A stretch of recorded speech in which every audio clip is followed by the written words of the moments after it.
Viral ngayon ang iskultura para kay Rene Bobet Paterbonia na talagang mapapatayo ang inyong balahibo dahil may isang bagay sa estatwang ito na galing mismo sa katawan ng mga tao, mapabata man o matanda. Nana. Ganito kamahal ng publiko si Rene Bobet Paterbonia. Kung ating matatandaan, isang buwan mahigit na siyang lumisan pero hanggang ngayon wala pa rin siyang hustisya.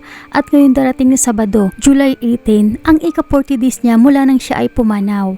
Pero halos araw-araw may mga dumarating pa ring sorpresa at tulong para sa kanyang pamilya. Hindi natin maikakaila, talagang kakaiba ang batang ito. Sa maikling panahon niya sa mundo, napakaraming puso ang kanyang naantig. Dinaig pa nga niya ang pinakasikat na artista dahil para sa darating na 40 days ni Rene, may mga tao pa mula sa Luzon at Visayas ang mismong bumiyahe at dumayo sa Agusan sa Mindanao para lang makiramay at makasama ang pamilya Paterbonia. Ngayon lang sa kasaysayan nangyari ang ganito katinding pagmamahal para sa isang simpleng bata.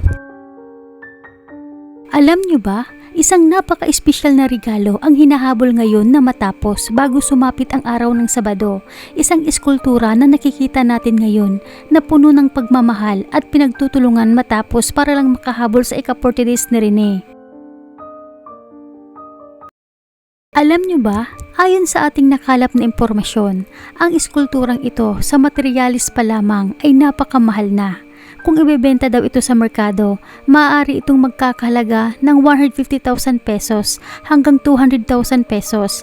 Pero baliwala lang ang halagang ito para sa mahusay na artist dahil sa tindi ng kanyang pagmamahal at paghanga kay Rene Paterbonia. Ganito kamahal at kabigat ang sining na ito. Ginawa ito ng artist ng buong puso, libre at walang hinihinging kahit na magkanong kapalit.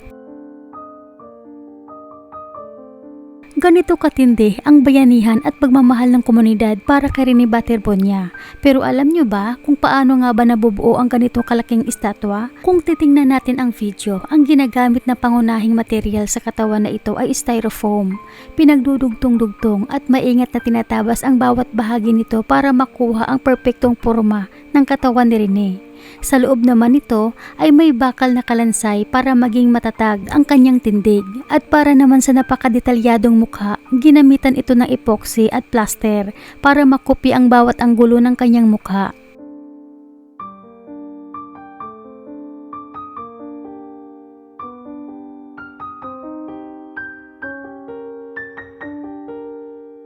At ito na nga ang pinaka nakakapanabik at nakakakilabot na parte ng estatwang ito.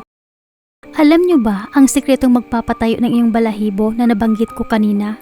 Tingnan niyong mabuti ang bahaging ito ng mukha.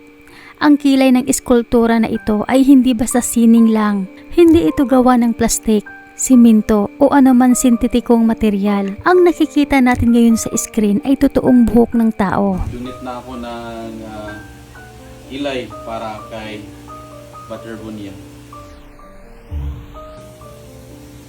Wala sir. Dalabutan ka na.